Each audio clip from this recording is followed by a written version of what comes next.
Oke, selamat malam semuanya. Maaf ya kakak-kakak, tadi laptop saya lagi mati karena baterainya habis, jadi ini lagi proses buat masuk lagi. Oke, selamat malam kakak, selamat malam Ibu Rosi, selamat Selamat malam semuanya yang malam. sudah berhadir dan juga meluangkan waktunya. Akhirnya kita bertemu kembali ya ke salah satu acara Retail Laut Indonesia. Nama saya adalah Suci, saya dari divisi program RAI Retail Laut Indonesia. Saya juga termasuk salah satu anggota di komunitas Retail Laut Kalsel. Oke, kakak semuanya, hari ini kita ada ada 3 orang tamu nih, dan 3 orang tamu ini mereka orangnya penting semua dan juga sangat siap untuk memberikan ilmu yang lebih dalam untuk kita semua yang berhadir di sini. Nah, nah, apa sih tapi malam ini topiknya? Jadi, malam ini kita akan membahas tentang children's literature. Oke, jadi apa sih children's literature itu? Apakah semua buku yang kita bacakan kepada anak-anak kita termasuk literasi anak-anak? Apakah mereka semua pantas disebut seperti itu? Dan bagaimana perkembangannya sekarang yang ada di Indonesia? Tanpa berlama-lama lagi, kita panggilkan Ibu Rosi beserta Kak Afi dan Kak Clara, 2 orang LPDP Uwardi. Oke, Ibu Rosi, Kak Afi, dan Kak Clara, apa kabarnya nih? Baik-baik kan ya? Baik, baik. Alhamdulillah. Ini terima kasih nih RAI program yang sudah memfasilitasi town hall. Jadi town hall adalah sebuah eh, apa namanya acara yang memang dibuat untuk mengabarkan hal-hal baru. Mungkin kalau kita berbicara mengenai children literatur atau apa, kalau terjemahannya sih sebenarnya sastra anak ya. Mungkin itu sesuatu yang bisa baru, bisa enggak, tapi saya yakin bahwa kita yang bergerak di retail laut tentunya berinteraksi dengan bacaan anak. Bacaan anak. Nah, sekarang problemnya bacaan anak ini masuk dalam sastra anak atau enggak. Hari ini kita akan apa namanya ngobrol bareng dengan Clara Sidata dan juga Afifati, Afi. Ya. Saya biasanya apa namanya panggilnya Afi. Gitu. Jadi ini adalah dua teman-teman kita dari Rit Laut Indonesia yang rasanya sih harus eh, kita undang untuk membahas atau memperkaya pengetahuan kita mengenai bacaan anak atau sastra anak. Saya kadang-kadang karena bukan backgroundnya dari apa namanya sastra, gitu ya, eh, dan selalu menganggap bahwa bacaan anak adalah bacaan anak. Jadi buku anak yang memang bisa dibacakan untuk anak. Itu. Untuk lebih apa namanya dalam lagi, kita akan undang dua teman kita yang berhasil mendapatkan LPDP, jadi belajar mengenai sastra anak ya sebetulnya. Tapi nanti kita tanya deh. Tapi sebelumnya saya mungkin harus bertanya juga ya kira-kira kedua teman kita ini mengapa akhirnya bisa mendapatkan namanya LPDP dan juga mengapa mengambil children literatur. Gitu. Mungkin Mbak Clara dulu, Kakak Clara boleh memperkenalkan diri siapa dan mengapa mengambil children literatur dan juga API. Silakan Mbak Clara dulu. Terima kasih Bu Rosi. Selamat malam semua.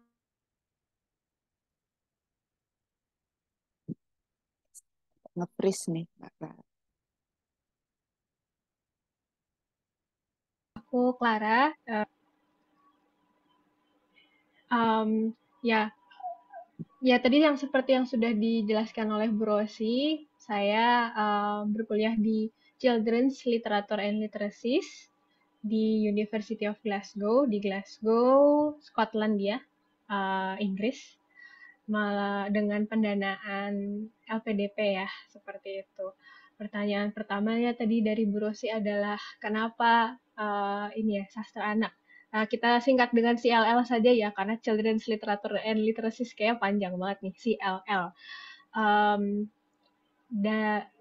Kalau saya dari awal backgroundnya itu memang di pendidikan bahasa sastra seperti itu. Jadi ini kan S2. S1 saya dulu mengambil pendidikan bahasa Jerman.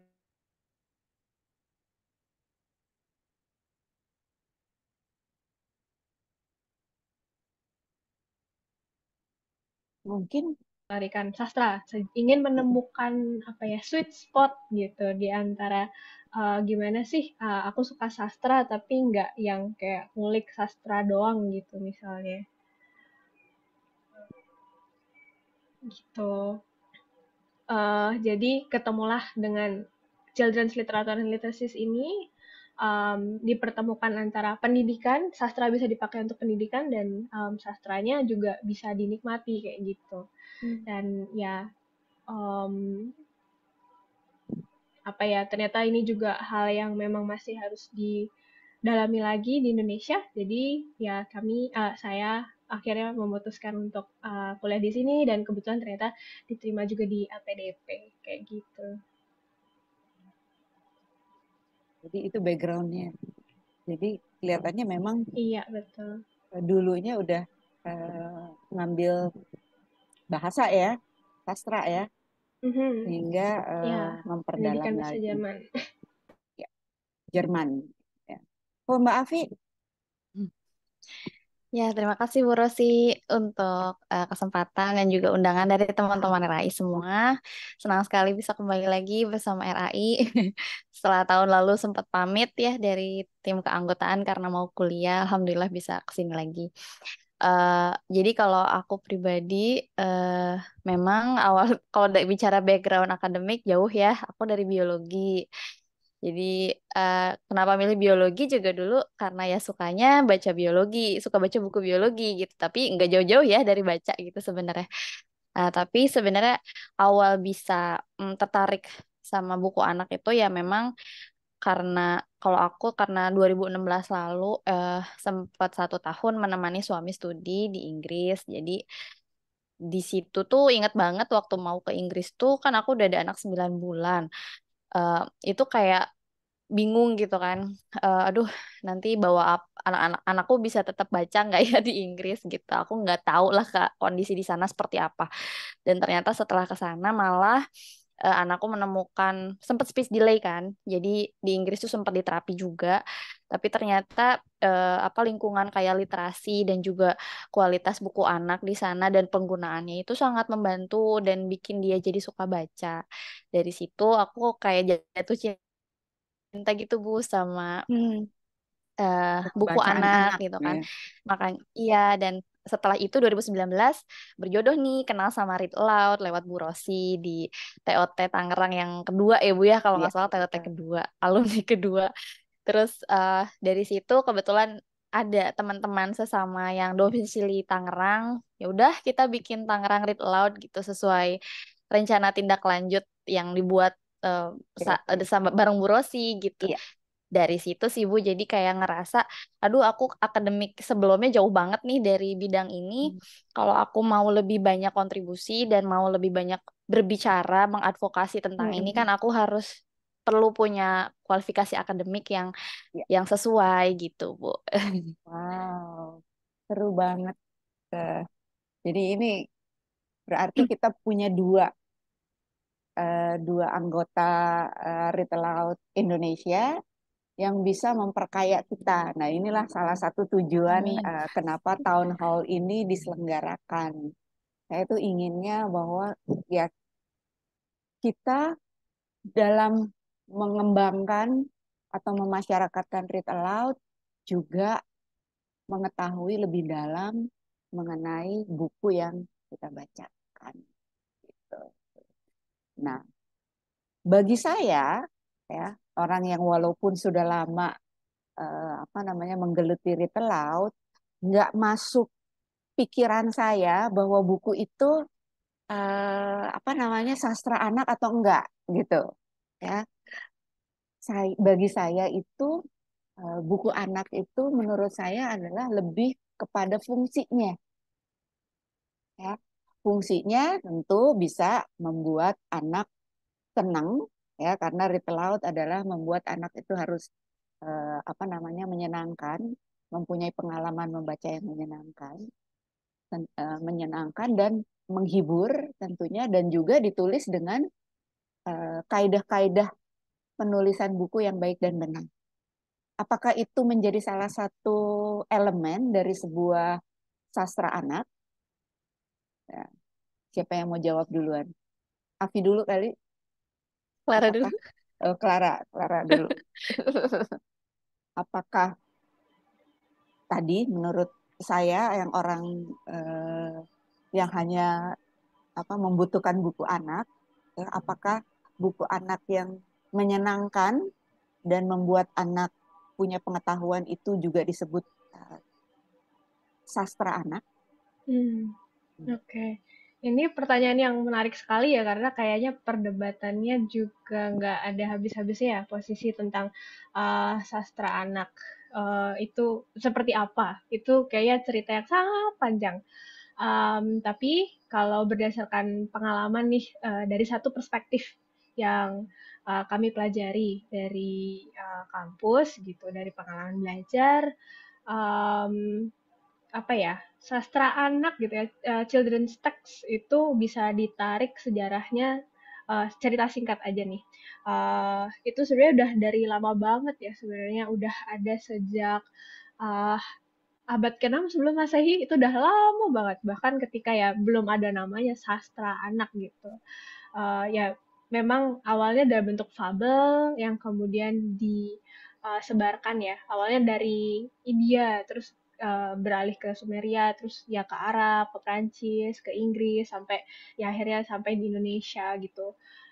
Ada satu pattern yang bisa dilihat bahwa dari cerita-cerita ini tuh ada dua unsur yang selalu dimiliki sastra anak itu gitu ya. Yang pertama itu menghibur pasti ya, karena kan cerita siapa sih yang nggak senang diceritakan gitu. Tapi juga mengandung instruksi nih gitu. Kalau istilah Latinnya tuh dulce et utile ya. Dulce itu manis, utile itu berguna gitu. Atau kalau di bahasa Inggris ada yang mengistilahkannya juga dengan instruction and delight, itu katanya hunt gitu. Ya jadi um, ya ada sebuah kepercayaan bahwa maaf, sastra anak itu ya punya ada instruksinya, ada apa ya, sebuah arahan ilmu gitu ya yang mau disampaikan, pesan, tetapi juga ya ada hiburannya gitu, mungkin lucu atau manis, menyenangkan seperti itu. Jadi tadi pendapat saya bahwa kalau asal bukunya itu menyenangkan dan memberi pengetahuan, apakah itu cukup disebut sastra atau bacaan anak? Atau apa bedanya gitu? Sastra anak sama bacaan anak, Hmm. buku anak. Ya, ini mungkin jadinya kayak pendapat pribadi ya, tapi kalau menurut saya pada akhirnya perkembangannya memang jadi sangat luas. Bahkan kalau saya sendiri mungkin nggak berani mengartikan children's literature atau children's text itu ke bahasa Indonesia sebagai sastra anak, karena kayaknya sih pengertian sastra itu agak berbeda gitu di Indonesia gitu. Tapi kalau di luar negeri kayak di UK, children's text, children's literature itu dipahami dengan makna yang sangat luas, sangat Luas fleksibel ya. seperti itu. Iya. Jadi yang dibilang Bu Rosi itu betul, kayak ada instruksinya, ada menariknya, ada yang serunya, iya. Tapi mungkin ada juga yang kayaknya nggak ada pesan moralnya nih, nggak kerasa ada pesan moralnya, tapi itu juga termasuknya children's literature gitu. Bentuknya bermacam-macam. Apakah itu buku atau sudah beralih menjadi apa ya, toys ya, mainan, atau film, atau audio seperti itu, musik, teater, itu semuanya tuh kalau di jurusan kemarin gitu, itu tuh Jadi masuknya sudah children teks. literatur. Iya, betul. Oh, Children's literature, children's Children's text text gitu. sih Bu lebih. oh children Teks text. ya. Jadi mungkin Oke. sekalian nambahin kalau selama kami kuliah itu kami selalu nyebutnya tuh children's Children text. text. Ya, jadi Oke. bukan tidak terbatas pada buku karena kan Oh, memang betul. mungkin Sekarang tujuan ada dari yang jurusan apa kami ya Bu namanya? ya lebih luas karena multimodal kan ya Bu. Multimodal text. Jadi Jadi multimodal kayak text. pertunjukan balet itu juga bisa dibilang Children teks gitu. text. Bahkan kemarin Oh. waktu kuliah tuh ada satu mahasiswa gitu ya yang dengerin kuliah itu sambil bikin kayak apa sih? Kayak dia kayak ngejahit kain perca gitu jadi satu Oh. anteng gitu ya. Nah, terus si dosen kami juga bilang, "Nah, ini dia juga sedang membuat teks sebenarnya. Jadi si Oh. si karya yang lagi dibuat itu juga bisa menceritakan sesuatu. Nah, itulah disebut teks gitu. Ya, Jadi jadi sekarang karena lebih luasnya itu yang tadi mm-mm, ya multimodal text. iya betul Bu. Jadi Jadi kayak mungkin kayak buat aku dulu teman-teman yang apa namanya belum paham itu mengenai multimodal text itu, iya. Oh ya, jadi jadi multimodal itu ada 5 elemen gitu ya. eh, banyak sih.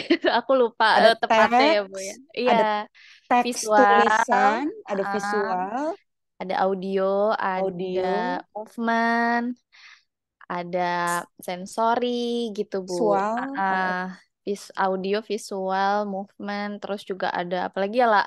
Kayak banyak banget. Waktu kuliah itu inget banget ada kayak lebih dari 5 sih Bu kayak iya, iya, iya. sentuhan itu juga termasuk gitu. Jadi dan sebenarnya kalau waktu kuliah tuh ada satu apa ya satu kuliah apa satu mata kuliah yang menarik dan itu ngebahas tentang perkembangan children's literature di Inggris ya Bu. Jadi sebenarnya kalau di Inggris abad 18 itu Bu baru eh, para para ilmuwan sastra anak, para kreator sastra anak itu membuat children's literature itu membuat buku yang selain ada pesan moral tapi juga menyenangkan Bu gitu. Mungkin kalau mau dianalogikan ke kondisi Indonesia 10 tahun belakangan ini kan kita melihat ya Bu ya ada Ketemu, perbedaan apa ada perubahan arah gitu dari iya, buku-buku anak yang betul, ternyata diminati anak ya Bu ya ada iya, yang tidak menggurui terus yang iya, iya. anak-anak Betul. terlibat secara aktif gitu. Nah, sebenarnya itu tuh kalau di Inggris udah dari Udah dari dulu. 18 abad 18 gitu dan kita baru di abad 20 ini. Memang ketinggalan 2 abad tapi sebenarnya itu bukan ketinggalan ya Bu. Mungkin memang startnya aja berbeda dan eh ya kita sudah maksudnya kita juga kayak lagi sama-sama ngarah ke sana gitu. Makanya kita kan teman-teman di Read Aloud ngerasain banget ya ada beberapa buku yang enak banget dipakai Read Aloud tapi ada juga buku yang misalnya kok agak susah ya untuk engage anak-anak dengan buku ini gitu ya mungkin kalau secara praktikal kayak gitu Bu. Ngebedain kalau kita ya di praktisi di lapangan kan ada buku yang enak dipakai Read Aloud ada yang eh, pokoknya kalau Read Aloud pengen buku ini karena bisa Iya, lebih aktif sama anak-anak gitu. jadi jadi kebayang ya teman-teman, kita sebagai praktisi beruntung bisa merasakan ya, karena sebenarnya sih apa namanya art ya, ini kan art ya, jadi seni gitu ya. Jadi read aloud tuh juga sebenarnya sih seni menurut saya. Jadi bagaimana kita bisa merasakan apa namanya buku itu bagus dibacakan atau enak dibacakan karena memang ini adalah sebuah art. Kalau apa namanya tadi yang saya bilang bahwa oh menyenangkan dan punya pengetahuan. Jadi secara fungsi gitu sebenarnya sih bisa ya masuk ke dalam children text gitu kan kali ya. Kalau kalau kita sekarang menamakan apa ya bacaan anak kali ya atau Iya Bu, kalau misalnya mau nyebut secara luas ya Bu ya, mungkin bacaan anak. Karena misalnya itu bentuknya audiobooks atau misalnya sudah apa video gitu ya Bu ya, film juga sepertinya masih bisa disebut bacaan anak atau misalnya teks untuk anak gitu ya. teks untuk anak. Tapi kalau di sini memang pengertian teks dalam bahasa Indonesia itu masih tulisan kan ya Bu ya, Iya, maksudnya. Nah, betul. disitulah ada perbedaan apa, ada reframing. Jadi kayak eh, makna dari children's literature sendiri udah luas. Dulu aku juga ngiranya Bu, sastra anak atau yang tergolong eh, sastra ya buku bermutu atau apapun itu ya Bu namanya, itu tuh selalu fiksi gitu, selalu cerita yang harus mengalir gitu. Ternyata setelah ya dari kesimpulan belajar selama 1 tahun sebenarnya kayak non fiksi, bahkan buku yang benar ya buku non fiksi yang benar-benar jelas gitu ya Bu, hitam putihnya, terus kayak ngejelasin tek tek tek ini ada instruksinya juga, itu sebenarnya termasuk ke dalam children's literature Children kalau text. di ini ya Bu pengertian Jadi mungkin sana. apa namanya children literatur itu bukan hanya sastra anak ya dalam pengertian yang dulu. Soalnya kalau saya baca di apa bukunya Ibu Riris ya Ibu Riris Sarumpait Iya. adalah seorang apa namanya dosen Hmm. sastra yang ada dari UI. Saya baca bahwa sastra anak adalah sastra yang dibaca oleh anak-anak dengan bimbingan dan pengarahan orang dewasa suatu masyarakat ya sedangkan penulisannya juga dilakukan oleh orang dewasa. Jadi itu Hmm. sastra anak. Sedangkan sastra sendiri adalah menawarkan dua hal utama yaitu kesenangan dan pemahaman. Sama sebenarnya Bu ya, Sama ya ada sebenarnya. iya Cuman ada irisan. apa namanya bukan hanya tulisan Iya ya. betul Bu. Perkembangan sekarang itu bukan Mm-mm. hanya tulisan. Kalau di sini kan dibilang penulisannya juga dilakukan oleh orang dewasa. Nah, Iya. Karena apa sekarang kan namanya? gambar ya Bu, minimal Ya, gambar betul. gitu. Gambar aja eh, bisa menjadi teks gitu ya. Betul. Karena yang pertama anak-anak lihat baca itu kan gambar ya Bu ya. Gambar. Mereka Ya, belum bisa selalu baca belum bisa tulisan baca, gitu. tapi pengenalan anak apa namanya? Konsep membaca adalah melalui gambar gitu. Ya, apa menambahin sedikit buat Boleh? pengertian sastra, ada juga pengertian lain tambahan dari Schneider tuh di tahun 2016. Kalau bahasa Inggrisnya itu children's literature is an assortment of books and not books written for children and adults, read by Oke. children and adults, and written about children but not necessarily. Jadi sastra anak sih kalau menurut bukan bacaan anak kalau menurut si Schneider ini juga lagi-lagi luas sekali gitu. Jadi buku bisa juga bukan Bukan buku. buku, iya dibaca oleh anak-anak, dibaca oleh orang dewasa juga nggak apa-apa, dibaca buat anaknya atau dibaca sendiri gitu misalnya. Terus ditulis tentang Ditulis. anak-anak boleh, tapi juga tidak selalu harus tentang anak-anak. Dan kadang-kadang juga ada buku yang, oh ini tokohnya anak-anak, tapi emang ini buku anak-anak itu juga ada yang kayak gitu. Iya, Gitu. iya. Oh, jadi perkembangan apa namanya luas sekali ya sesuai dengan kebutuhan atau sesuai juga dengan perkembangan apa teknologi gitu ya. Ya kalau dulu itu kan teks adalah yang itu tadi kata-kata gitu ya. Tapi kan akhirnya apa multimodal ya visual itu juga menjadi teks. Oleh sebab itu maka ketika kita read aloud juga harus mengikuti perkembangan itu ya. Atau ketika anak belajar harus juga mengikuti perkembangan karena anak-anak juga ternyata tidak hanya berinteraksi dengan teks dan visual tetapi juga dengan visual yang bergerak gitu ya visual yang bergerak yang sekarang banyak di justru menjadi sesuatu yang apa namanya, memapari anak-anak bahkan sedini mungkin gitu ya, dengan video-video atau film-film. Nah, itulah teman-teman, akhirnya kita sedikit tahu gitu ya mengenai bacaan anak. Nah, dari bacaan anak yang tidak hanya teks tetapi multimodal teks. Sekarang kalau boleh tahu ya, kira-kira dampaknya apa ya anak yang belajar secara ini, karena kita praktisi read aloud juga, anak yang belajar hanya dari apa namanya, teks tertulis dan teks visual ya, tapi sekarang juga belajar dari teks visual yang bergerak, kira-kira dampaknya apa pada anak-anak? Oke, kepada Ibu Rosi, Kak Clara, dan Kak Afifah diingatkan kembali bahwa kita sudah 30 menit berjalan acaranya. Ya, tersisa 30 menit lagi untuk kita mungkin berdiskusi dan juga untuk waktu sesi tanya jawab. Terima kasih. Oke, mungkin sebelum tadi dampaknya dampaknya menjadi pertanyaan terakhir sebelum kita masuk ke pertanyaan teman-teman. Kira-kira apa ya yang membuat dampak dari terhadap perkembangan anak ketika anak-anak tidak hanya terpapar dengan teks tadi, teks tulisan atau teks gambar maupun teks bergerak. Kira-kira dampak pada anak atau apa namanya kepada kita orang dewasa, apa yang akan terjadi gitu.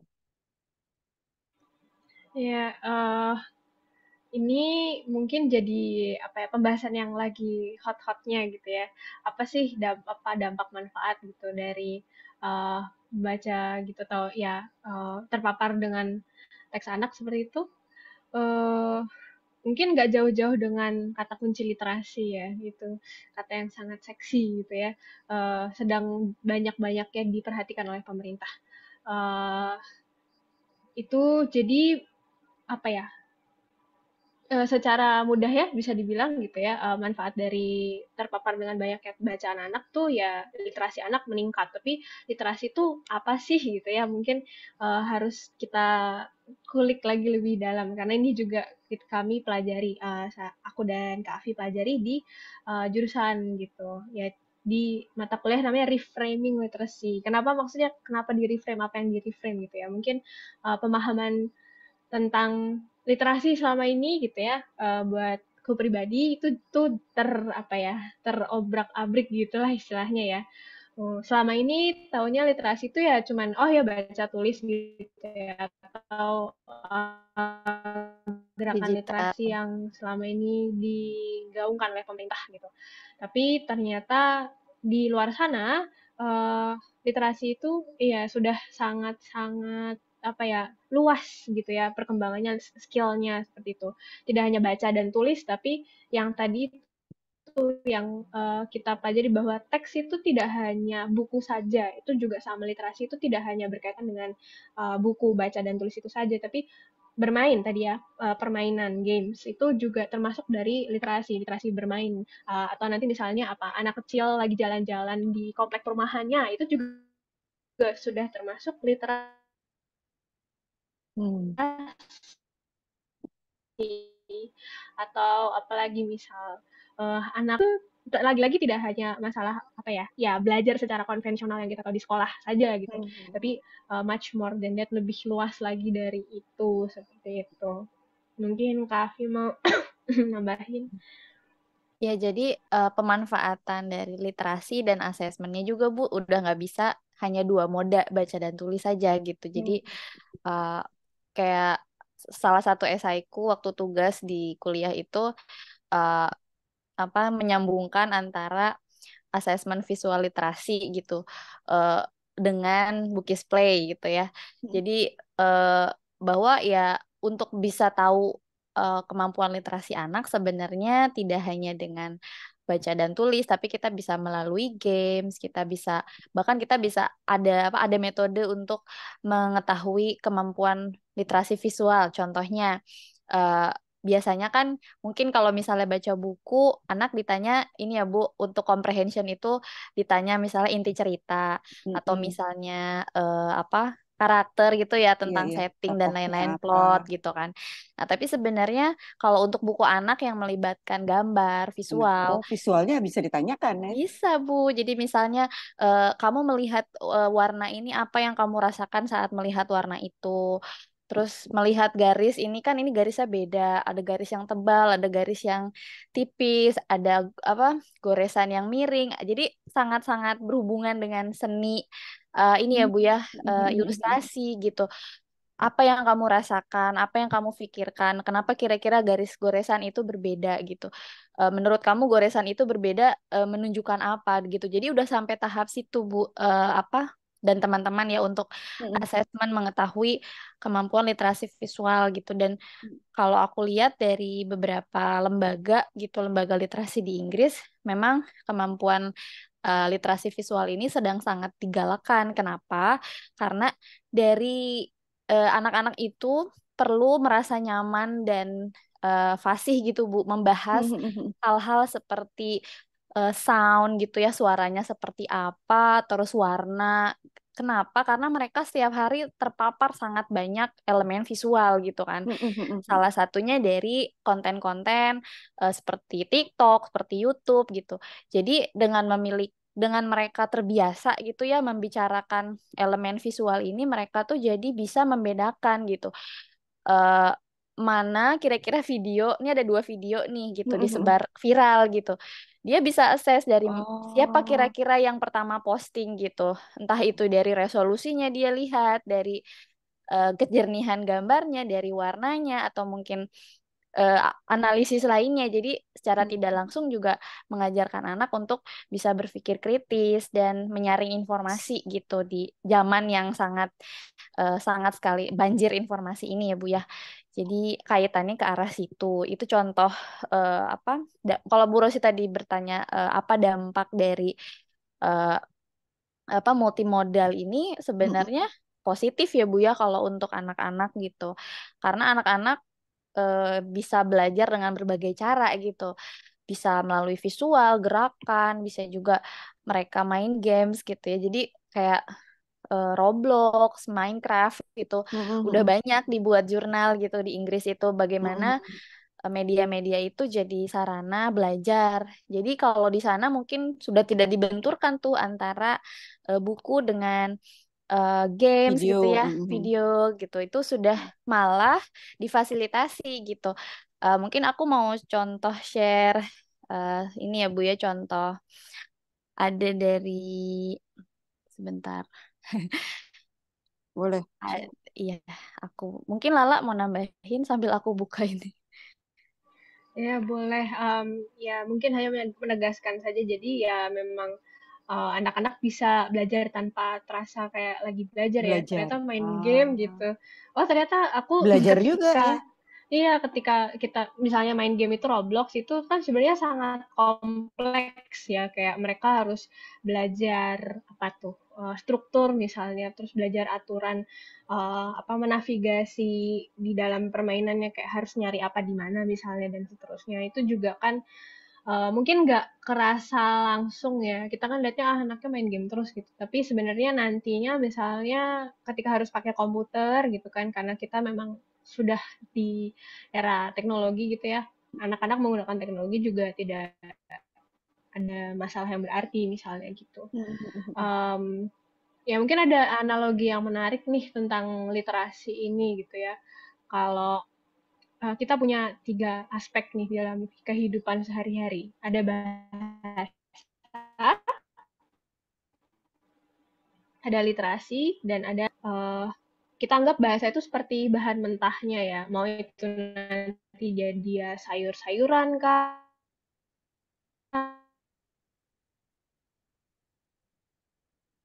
atau dia pasir, emas, logam gitu ya. Itu untuk mengolahnya.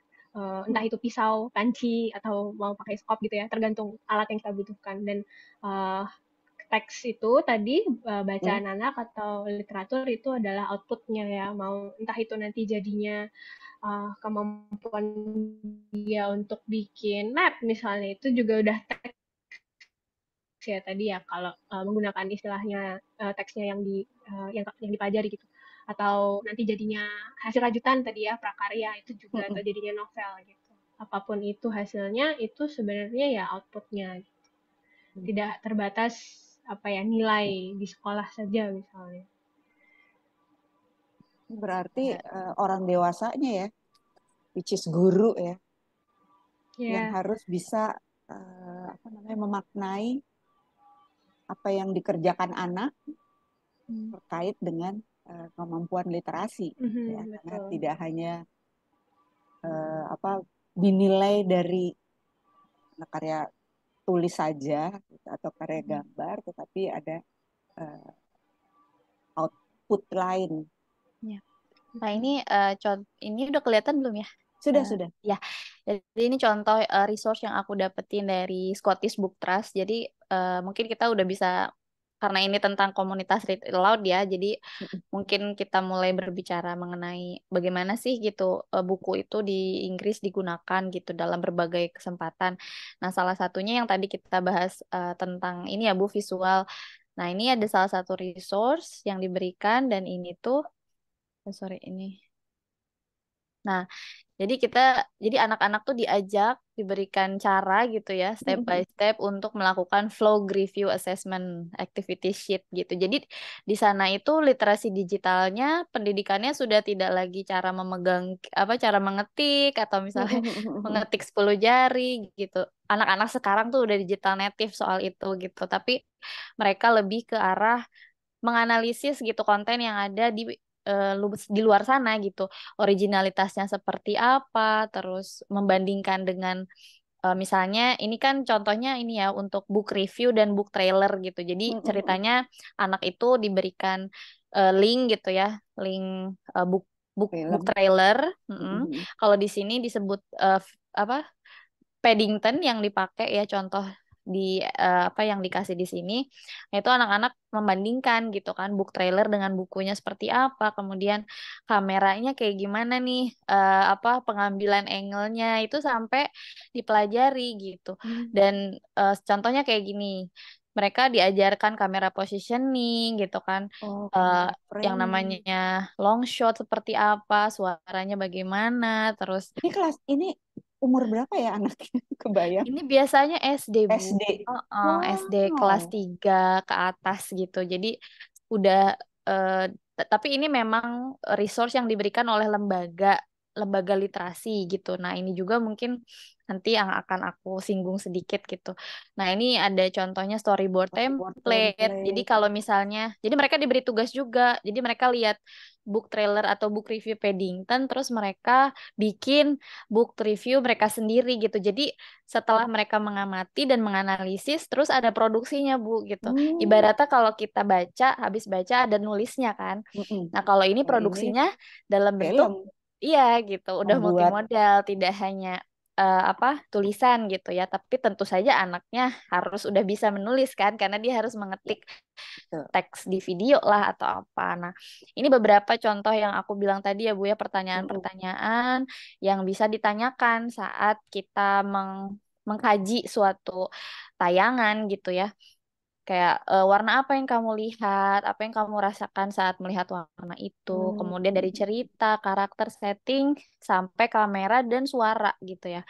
Kan kayak sekarang kita buka TikTok atau Reels gitu ya. Kayak nggak bisa kalau suara itu ngaruh banget kan ya Bu. Kadang ada suara yang bikin lucu, anak-anak suara yang bikin anak-anak ketawa. Nah itu kan sebenarnya bisa kita bahas gitu. Kamu kalau dengar suara ini apa sih yang kamu rasain? Lucu misalnya, sedih gitu. Itu kan juga ngasih mereka informasi ya Bu ya tentang multimodal ini gitu. Itu sih Bu contoh dari yang aku temuin gitu. Dan memang di Inggris aja yang notabene secara literasi udah sangat Maju. ini ya Bu ya, lebih lebih maju daripada Indonesia. Itu yang namanya sekolah dan guru-guru itu tetap mendapatkan support dari lembaga literasi untuk penerapan penggunaan buku di pembelajaran Bu. Jadi kalau di Inggris aja masih sangat disupport, bener-bener rinci banget ininya apa Detail. teaching notes-nya, iya Bu, kayak buku panduannya tuh bisa satu buku tuh bisa 15 halaman sendiri dan itu tuh 15 Pembahasan halaman satu tuh buku bisa gitu. iya Bu, Tadi dari ini aku suara, dari apa namanya? macam-macam apa eh, kayak misalnya contoh buku ini ya Bu ya, aku coba share lagi. Jadi di Inggris ada lembaga namanya CLPE. Nah, CLPE ini dia kok nggak ada ya sebentar. Aku buka dulu. Jadi ada lembaga yang khusus memperhatikan tentang penerapan penggunaan literasi di sekolah dasar. Wow. Jadi memang mereka itu meneliti ya Bu ya. Jadi mereka meneliti tentang buku dan penulis buku. Lalu mereka juga membuat ini Bu panduan untuk para guru. Memang ada yang berbayarnya gitu ya. Ada school membership gitu sebutannya 300 pound sterling setahun. Tapi itu bisa dipakai oleh semua guru. Jadi menurut aku itu nggak mahal sih gitu sebenarnya kalau untuk ukuran sekolah di sana.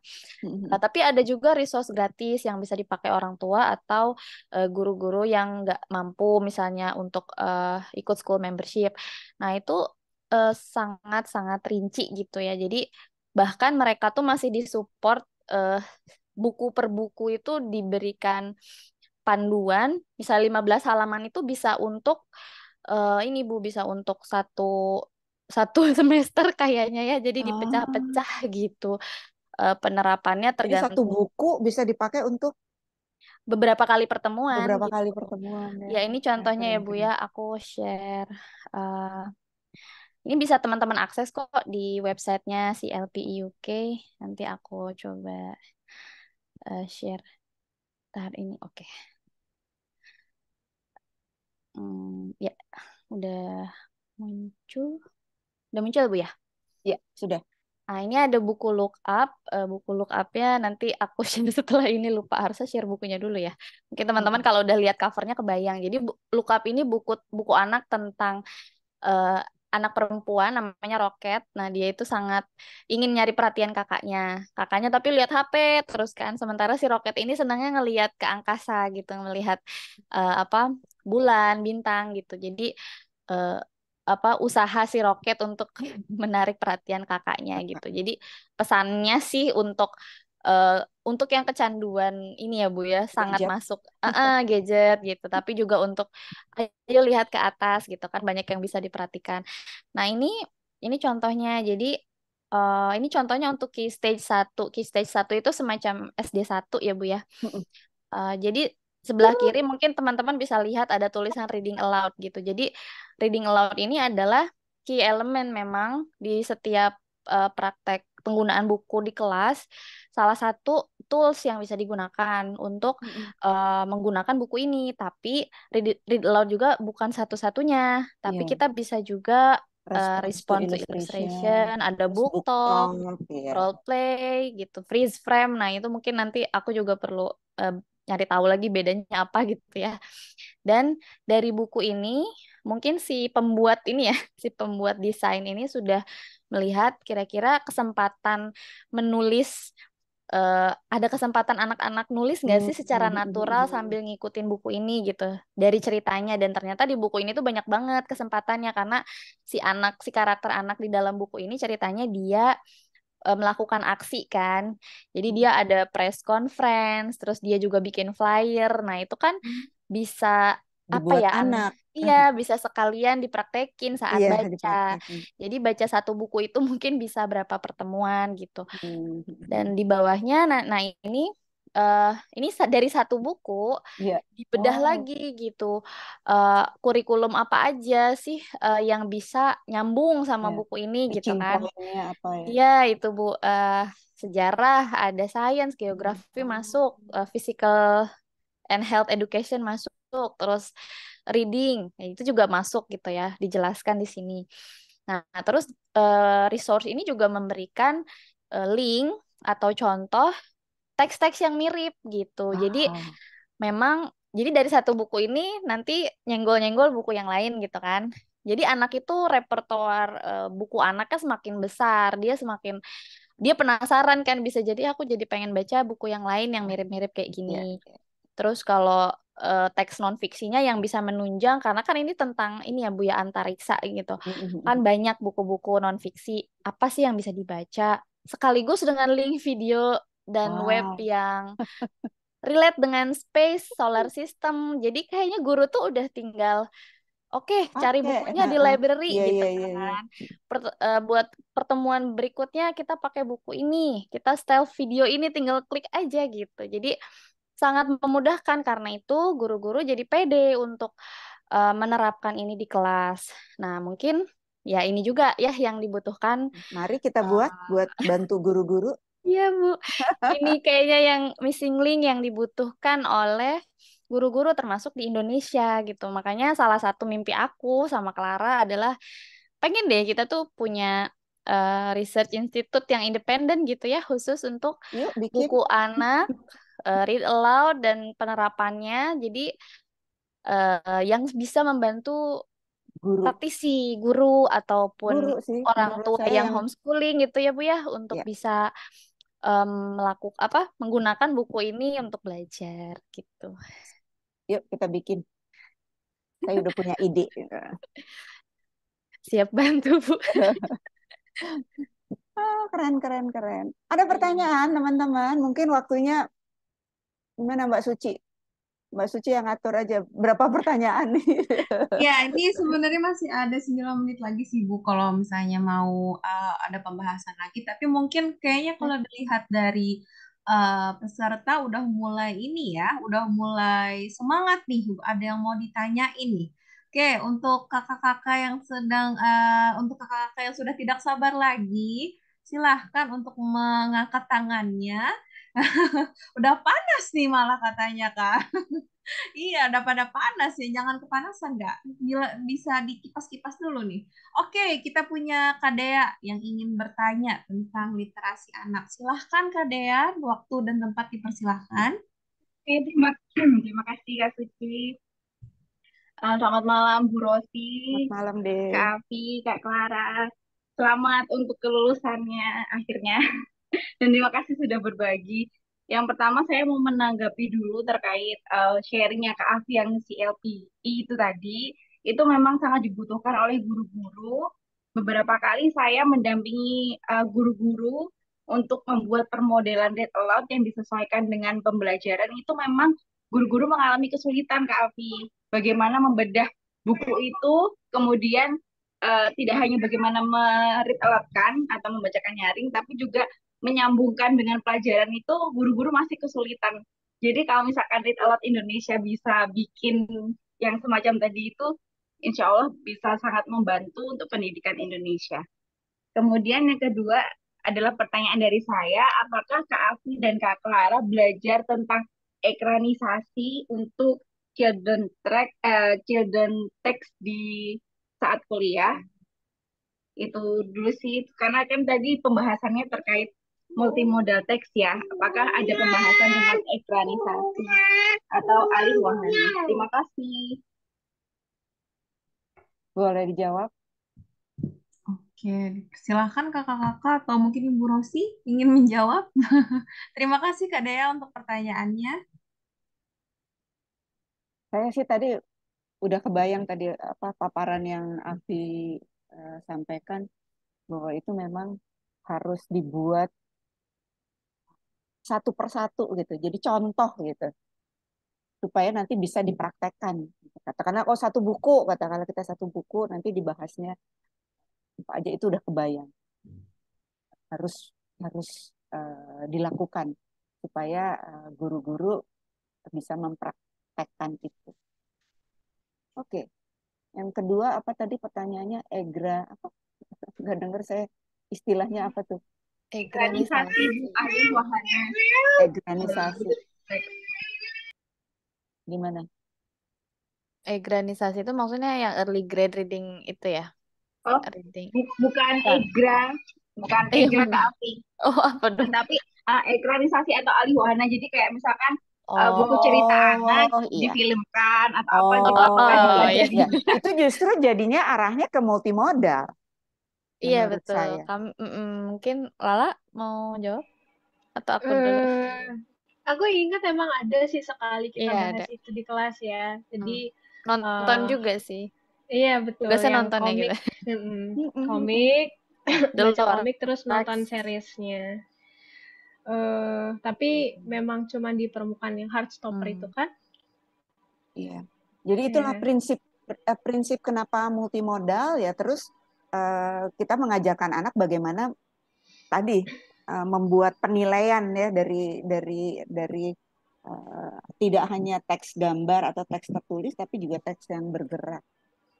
Itu justru anak-anak itu karena terbiasa ya. Sorry ya, anak-anak mungkin anak-anak yang ada di lingkungan saya. Anak-anak itu memang sudah terbiasa dengan melihat tadi apa namanya banyak video gitu. Sehingga dia bisa mengamatinya gitu karena tadi sudah banyak terpapar. Ini mungkin PR-nya menurut saya adalah gurunya. Anak itu terpapar dengan apa namanya dengan games lebih banyak daripada gurunya. Ya, karena tadi anak yang sekarang ini adalah katakan anak Iya. SD sekarang ini kan digital native. Kalau digital native itu nggak usah belajar, bisa aja pakai games gitu. Berbeda sama apa namanya gurunya. Gurunya Betul. mungkin tidak digital native sehingga dia harus belajar. Dan ketika Iya. dia belajar itu Harus banyak step yang by nggak tahu gurunya. Tetapi anak karena digital native jadi eh, lebih lebih tahu lah. Gitu.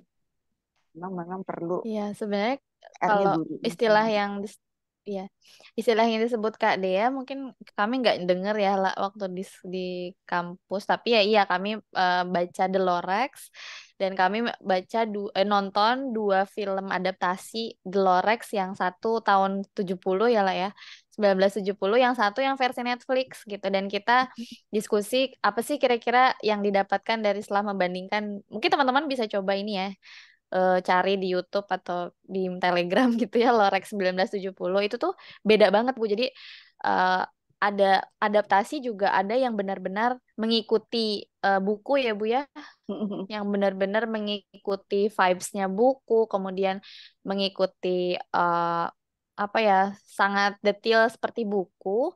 Tapi ada juga kalau yang Netflix, The Lorax-nya itu ceria ya, lebih lebih ceria gitu. Sementara kan kalau The Lorax ini mungkin teman-teman kalau udah baca agak dark gitu sebenarnya ya, tentang masa depan kita, tentang lingkungan dan masalah iklim gitu, kekurangan udara gitu kan. Maksudnya udara yang ya semakin menipis gitu Iya, kan, dan iya. kualitasnya semakin memburuk. Nah, kalau di film yang 1970 itu bener-bener kayak buku gitu. Jadi kerasa gitu urgensi untuk wah gitu kita harus ini lingkungan. Nah, tapi kalau yang Netflix itu kayak lebih ya ala Netflix sekarang aja, dia kayaknya lebih mengikuti selera pasar gitu ya, selera anak-anak sekarang. Jadi dibuat colorful, bright, dan udah ceria, ada lagu-lagu, ada tarian-tarian gitu. Jadi kayak drama musikal gitu yang uh, dan itu disukai juga anak-anak gitu. Cuma kemarin kami membedakan gitu kan, bagaimana. Jadi memang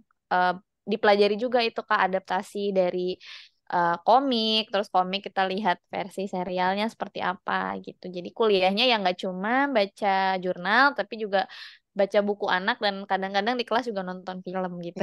Iya, betul, betul, betul. Mm. Berikutnya, ada yang mau bertanya? Bukan Netflix ya, oh maaf. Tapi ada di Netflix kalau nggak salah. Yang Oh ini dia ada, ngejual itu ya Kak, yang ngejual dispenser oksigen itu ya Kak, iya kalau nggak betul. salah. Ha-ha. Iya, ya. Oh, ternyata dari pembahasan ini amat sangat jelas ya kalau literasi itu bukan sekedar dari kita yang baca, dari yang kita dengar, karena memang Dari yang kita awalnya lihat. itu cerita berasal dari mulut ke mulut ya.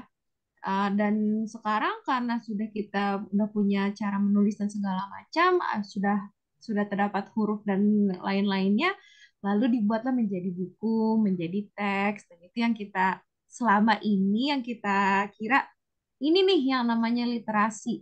Ternyata nggak sekedar ngebaca aja ya, bahkan yang menjahit itu pun juga termasuk literasi ya.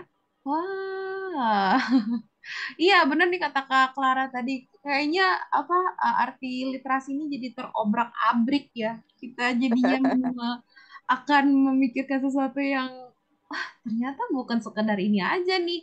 Dan ini juga membuktikan bahwa di mana kita harus bisa memanfaatkan kreativitas anak-anak, apalagi mereka yang masih berkembang ini.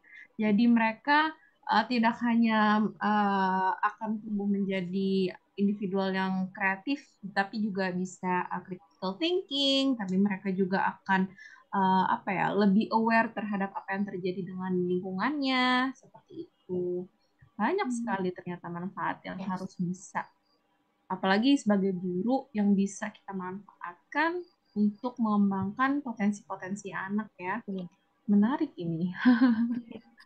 Justru memang yang harus banyak belajar adalah guru dan orang dewasanya. Betul. Itu Karena PR literasi, banget. ya karena literasi memang proses yang kompleks ya, bukan hanya Iya.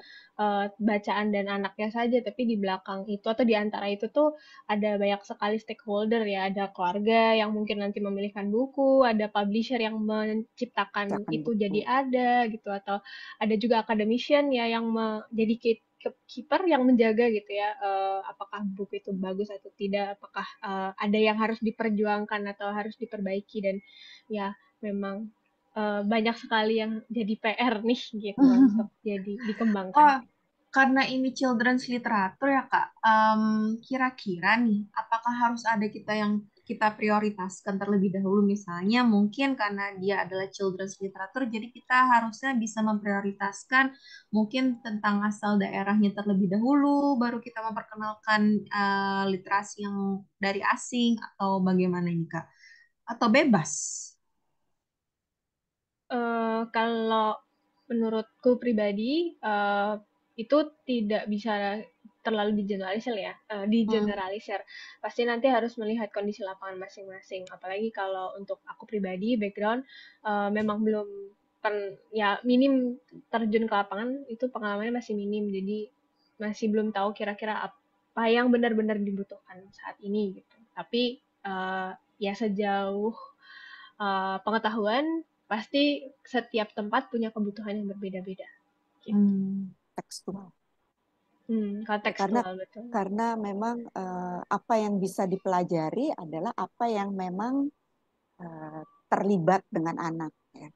Sebagai contoh, katakanlah yang selalu ada buku bercerita mengenai kereta api gitu.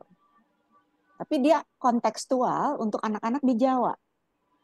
Tapi tidak kontekstual untuk anak-anak yang ada di Papua gitu, karena lihat kereta api aja nggak pernah gitu. Itulah yang begitu kayak mungkin Ya, betul. ikan lele ada di pecel lele gitu ya, pecel lele. Kalau pecel lele udah di semua. Tapi intinya gitu. Jadi apa yang harus menjadi keseharian anak, nah, itu adalah tugasnya orang dewasanya menurut saya. Tugas gurunya tadi. Jadi memang PR-nya adalah di gurunya sih. Iya, Anaknya makanya nggak kita salah. Anaknya juga nggak perlu, salah. iya betul. Kita juga perlu ini ya Bu ya, perlu terus ada buku-buku anak tuh semakin variatif, semakin spesifik, sesuai daerah, supaya apa? Supaya mengakomodir ini tadi gitu, pengalaman setiap anak gitu kan. Jadi setiap anak tuh merasakan buku yang relate Cocok dengan buat mereka, dia ya. gitu.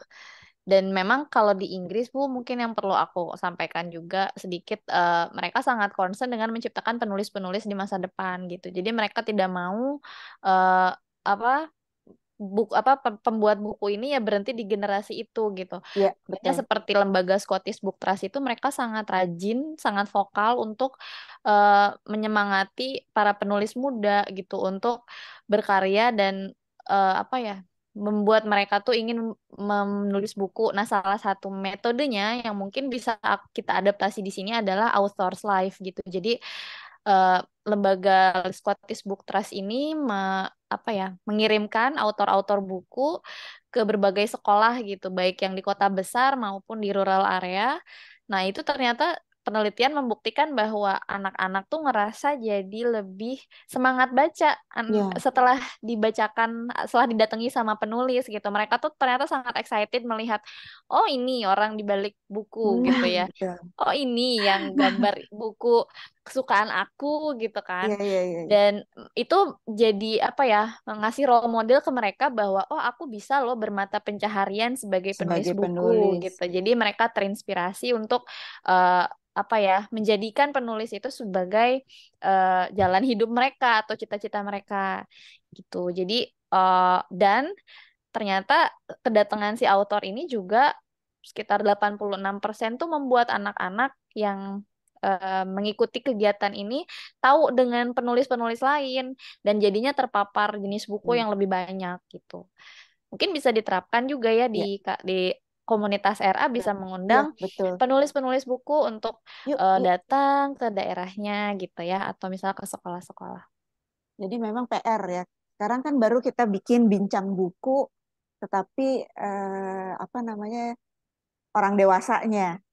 Mungkin kita harus bikin bincang buku, tetapi pesertanya adalah anak-anak, ya, si pembaca gitu. Kalau kita kan si yang membacakan gitu. Tapi mungkin adalah untuk anak-anak yang membaca buku itu, berkenalan dengan apa author maupun ilustrator kali ya. Ya, saya sebut idea. Nanti kita mulai. Langsung ya Bu ya, langsung Iya, eksekusi. eksekusi. Oh iya, Oh, ternyata memang sepertinya akan lebih bijak lagi kalau kita menyesuaikan dengan kebutuhan si anak. Ya, kita juga betul. harus memperhatikan apa aja sih yang sedang lewat, apa aja sih yang sedang menarik bagi si anak ya. Apalagi salah satunya untuk Ya, menarik book club perhatian anak. mereka. Iya, untuk menarik perhatian mereka itu mungkin bisa mengundang penulisnya atau ilustratornya. Jadi mereka bakal, oh, ada orangnya ternyata, bukan sekedar Oke. yang tiba-tiba ada, bukunya ada, udah selesai baca, enggak. Ternyata ada orang di belakangnya dan kita bisa belajar menjadi orang seperti itu. Begitu ya. Ada Mungkin lagi itu, pertanyaannya. ya Satu nih lagi ada boleh lagi. nggak, Suci? Kakak-kakak ada yang mau ditanyakan lagi ataukah sudah cukup? Kali aja ada yang mau ditanyakan lagi seputar ini. Oh, Tadi aku baca komen dari Kak Ade Yulia ya dari RA Banyumas. Eh, apa katanya beliau membuat klub buku anak gitu ya, ngobrolin buku dengan anak-anak. Nah, sebenarnya ini juga salah satu praktek yang disarankan eh, untuk mencapai reading for pleasure gitu. Jadi sedikit ya, Book talk teman-teman udah ya? tahu ya, membaca untuk kesenangan itu ya Bu ya. Iya. Itu juga di Inggris tuh masih digaungkan gitu. Jadi Hmm, kalau reading for understanding atau reading untuk pembelajarannya comprehension. tuh Mm, ditopang sama si LPI ini. mm, Nah, mm. kalau yang reading for pleasure-nya ditopang sama ada lembaga lain khusus gitu. Hmm. Dan salah satu elemen dari yang bisa menunjang reading for pleasure adalah book talk gitu. Jadi Ya, book talk. sering-sering bicarain buku dengan anak-anak, ngebahas buku gitu, bukan apa ya, bukan bahas pesan moral ya, bukan, tapi Iya, bahas ngebahas. bukunya gitu. Jadi itu keren banget ini Kak Ade Yulia, dan bisa juga teman-teman komunitas untuk membuat klub buku anak di daerahnya. oke, ini ada satu pertanyaan nih untuk Bu Rosi, Kak Afi, dan Kak Clara. Dari Kak Tranov, kata beliau, apakah ada wacana sebagian besar anak-anak zaman sekarang lebih suka melihat animasi bergerak? Apakah ada wacana juga untuk membuat buku cerita digital dengan animasi bergerak dan diisi suara reader? Apakah secara seperti itu bisa meningkatkan minat baca dan membuat cerita pada anak-anak? Itu tuh Bu pertanyaannya. Kalau wacana bikin apa namanya buku digital yang seperti itu sih saya nggak kebayang. Tidak pada ininya apa namanya. Tetapi kalau menyarankan teman-teman yang punya anak bisa mengakses apa namanya salah satu apps yang gratis, ya. Namanya yang selalu dipakai oleh cucu-cucu saya adalah Khan Academy Kids. Itu bukunya apa namanya? Oh ya, kan akademik. Tidak hanya membaca, tetapi ada tanya jawab dan ada videonya. Jadi Khan Kids Academy. Yang KH itu ya Bu, Iya, KHM. iya, iya. Ya, KHM. kids. Ya. Salah satu ya. Tapi memang bahasa Inggris sih. Tetapi bagi saya bahasa Inggris buat anak-anak adalah bukan masalah. Gitu. Anak-anak itu uh, kalau kita perkenalkan buku sejak dini, ya, justru harus diperkenalkan buku cerita bahasa Inggris sejak dini supaya anak-anak akan tumbuh menjadi anak-anak yang dua bahasa minimal. Tapi zaman sekarang exposure ke bahasa lain pun juga udah mulai banyak ya Bu ya, nggak Ya, hanya banyak bahasa banget Inggris bahasa. mas sekarang. Iya udah banyak dan kita juga udah bisa akses secara gampang, lebih gampang daripada yang dulu-dulu.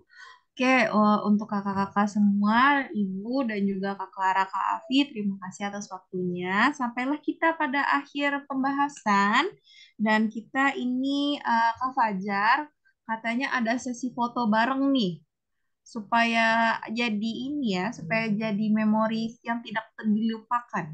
Ya, Boleh. semoga Kak Fajar, apakah Kak Fajar ada di sana? Are you there, Kak Fajar? Boleh nih Kak Fajar minta bantuannya untuk difoto, foto-foto bareng. Oke, untuk Apakah bisa? kakak-kakak bisa nih, sudah saatnya kita on kamera, dibenerin dulu jilbabnya dan background segala macamnya. Namanya juga boleh diganti. Oke, Kak Fajar ada di sini nggak ya? Tadi kayaknya ada lihat namanya deh. Kak Aku Suci bantu atau aja, Kak. Kak Oh, Lisa? oke, sama Kak Ageng ya. Oh, Kak Ageng, oke. Oke, oke Kak Ageng, silahkan diberi aba-aba ya Kak, supaya ntar nggak kedip gitu pas lagi ininya. Oke. Ini ada lagi yang mau buka layar? Udah Udah kayaknya. ya? Oke. Ya, satu, dua, tiga. Oke, masih ada yang mau buka layar? Nih, ditungguin nih. Oke, udah kayaknya Kak Suci. Udah Oke, semua. ada semuanya ya Kak? Iya, oke, Alhamdulillah. Terima kasih semuanya yang sudah Saya mau berhadir. share satu Oh, screen oh iya Ibu, silakan. foto cucu saya. Oh, Bentar ya.